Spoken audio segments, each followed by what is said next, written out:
Assalamualaikum warahmatullahi wabarakatuh. Apa kabar anak-anak kelas 4 hari ini? Semoga kalian semua dalam keadaan sehat dan selalu semangat untuk belajar. Alhamdulillah, jumpa lagi dengan Bu Hikmah. Hari ini kita akan melanjutkan materi geografi masih dengan tema iklim.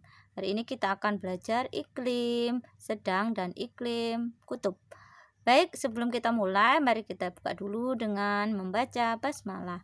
Bismillahirrahmanirrahim. Bagaimana? Sudah siap dengan alat tulisnya ya? Untuk mencatat yang penting yang harus kalian catat. Baik, Bu Hikmah mulai. Hari ini kita belajar tentang iklim sedang dan iklim kutub.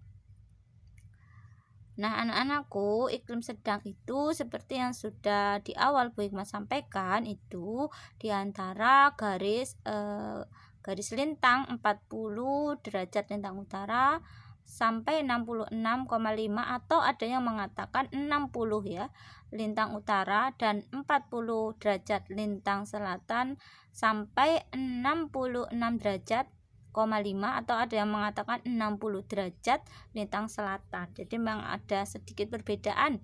Ada yang menyampaikan hanya sampai 60 derajat itu saja, ada yang sampai 66,5 derajat ya. Nah, kita pakai yang 66,5 derajat lintang selatan maupun lintang utaranya. Nah, negara-negara yang memiliki iklim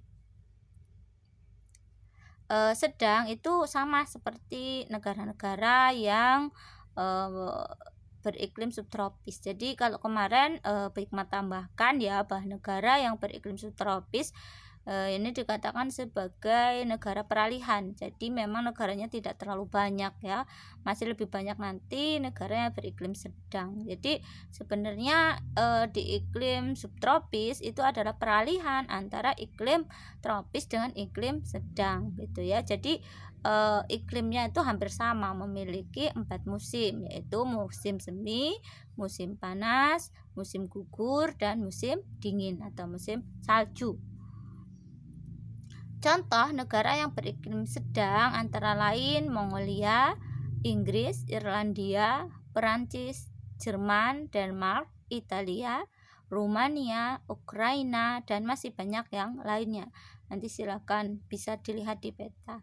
Nah, ciri-ciri iklim sedang adalah sebagai berikut. Yang pertama, iklim sedang itu terletak di antara 40 derajat lintang 40 derajat sampai 66,5 derajat baik lintang utara maupun lintang selatan. Jadi ada dua ya, tetap sama, ada yang di utara dan ada yang di selatan. Kemudian negara-negara yang beriklim sedang itu banyak terdapat di sana, itu banyak terdapat gerakan udara siklonal. Tekanan udaranya sering berubah-ubah.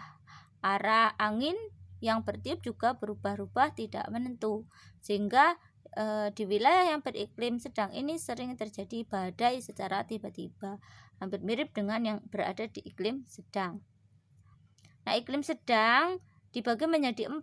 Yang pertama ada yang disebut dengan iklim laut pantai barat dengan kondisi lembab dan mendung pada musim dingin serta kering dan cerah pada musim panas. Kemudian ada iklim stepa sejuk, udaranya lebih sejuk. Kemudian ada iklim gurun sejuk dengan kondisi panas dan kering di musim panas dan berangin di musim dingin. Dan yang terakhir iklim benua lembab dengan kondisi basah saat musim panas. Pada sedikit Bu Hikmah tambahkan, di iklim tropis itu juga terdapat empat iklim gitu. Makanya kemarin berbeda antara Indonesia dengan Arab Saudi gitu. Jadi di iklim tropis itu sendiri ada 4 iklim gitu ya. Ada iklim tropis yang panas ya, ada hujan basah, iklim tropis hujan basah, ada iklim gurun juga. Nah, kayak Arab Saudi seperti yang kemarin sebagian anak-anak itu masukkan bahwa Arab Saudi itu sebagai benua negara yang beriklim tropis, dia termasuk beriklim tropis gurun gitu ya. Jadi tingkat kekeringan, tingkat kepanasan di iklim tropis itu dibagi menjadi 4 lagi. Sama dengan di iklim sedang, ini juga dibagi 4 lagi. Nah, selanjutnya kita akan belajar tentang iklim kutub. Nah, ini iklim yang keempat, yang terakhir ya. Iklim kutub adalah iklim dingin yang terdapat di daerah kutub, baik itu kutub utara maupun kutub selatan. Nah, daerahnya itu di atas 66,5 derajat lintang utara sampai 90 derajat lintang utara maupun lintang selatan ya. Jadi tetap ada dua untuk kutub, ada kutub utara, ada kutub selatan. Nah, kemudian di daerah ini musim dingin berlangsung lama, sedangkan musim panas yang sejuk berlangsung singkat.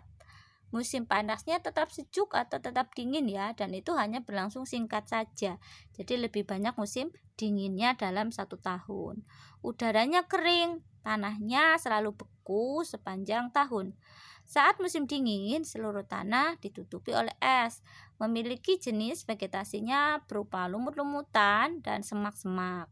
Nah, anak-anak, untuk lebih tahu tentang perbedaan antara iklim kutub di utara dan iklim kutub di selatan, nanti Bu Hikmah akan lanjutkan kirim video tentang perbedaan kutub utara dan kutub selatan, sehingga kalian nanti akan tahu, oh di kutub utara itu seperti apa, adakah tumbuhan yang hidup di sana, dan kemudian hewan apa yang ada di sana. Lalu di kutub utara itu adakah kehidupan di sana, dan hewan apa yang tinggal di sana. Nah, nanti akan Bu Hikmah kirimkan video selanjutnya. Nah, demikian pelajaran kita tentang iklim. Alhamdulillah sudah selesai ya, dengan 4 iklim, mulai dari iklim tropis, iklim subtropis, iklim sedang, dan iklim kutub. Semoga menambah wawasan untuk kalian dan semakin bersyukur dan semakin dapat melihat tentang kebesaran Allah yang menciptakan iklim di bumi ini, dan tentunya semuanya bermanfaat untuk manusia. Demikian pelajaran geografi untuk hari ini, mudah-mudahan bermanfaat. Tetap semangat belajar ya. Bu Hikmah tutup dengan baca hamdalah alhamdulillahirobbilalamin. Wassalamualaikum warahmatullahi wabarakatuh.